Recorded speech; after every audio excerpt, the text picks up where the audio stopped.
Help me reach 1,000 subscribers. The first thing that hit me wasn't her dress.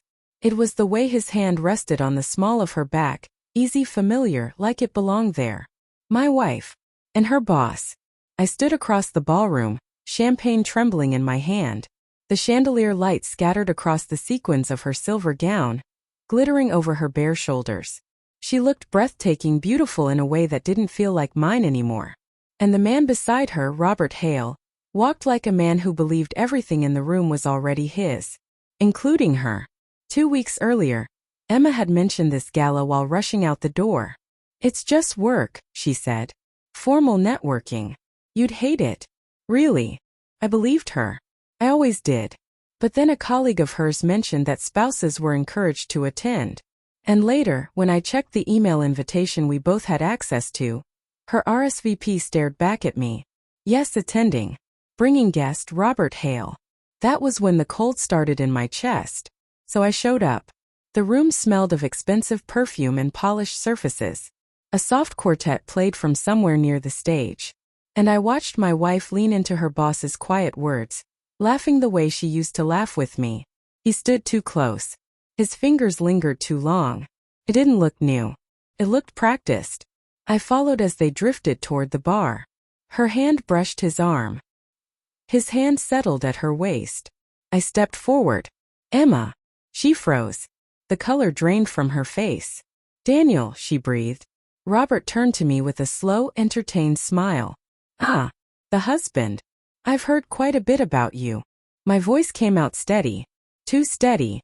I'm sure you have. Emma's voice trembled. Daniel, why are you here? I wanted to see this event that was supposedly so boring. Silence wrapped around us. Robert took a slow sip of his drink, enjoying every second. Emma grasped my arm. Please. Let's talk somewhere private. I let her lead me out to the balcony overlooking the city. The wind was cold. So, I said quietly, you came here as his date. Did you think I would never find out? She swallowed hard. It's not what it looks like. He wanted me there.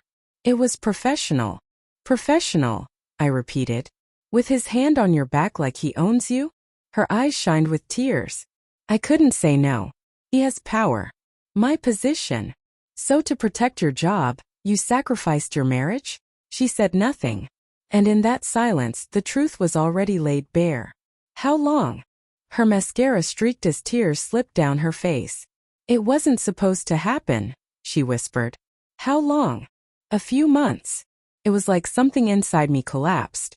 Every ordinary day we had shared now burned like a lie. She tried to step closer. You weren't there, Daniel.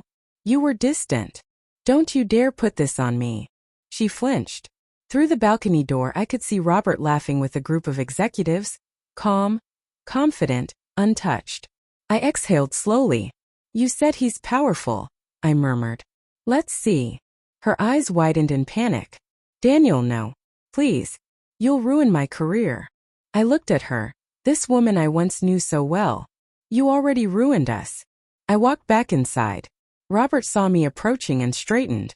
A faint smirk tugged at his mouth. Everything all right, Mr. Reeves? Perfect, I said, setting my glass down. Just wanted to thank you. He blinked. Thank me. For showing me exactly what kind of man my wife works for. The surrounding conversation stilled.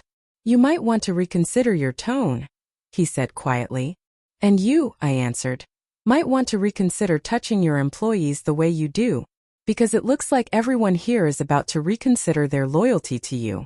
Whispers spread like wildfire. Emma stood frozen in the doorway, pale as marble. I left without looking back. I didn't go home. I drove until the city blurred.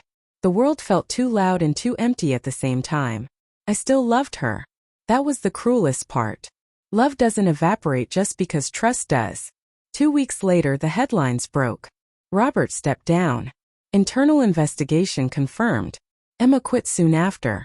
We didn't speak again. Sometimes I still see her in my mind. Standing on that cold balcony, mascara running, regret carved across her face. And I wonder whether she ever loved me. Or just the safety I gave her until ambition found someone shinier. But then I remember the softness in her voice when she said, a few months. Like betrayal is measured by duration. Some betrayals don't shatter you all at once. They slowly hollow you out until there's nothing left to give. She became a stranger who happened to have my wife's voice and face. And that night, when I walked away, I didn't do it to destroy her. I did it to reclaim myself. Sometimes the only power you have left is leaving.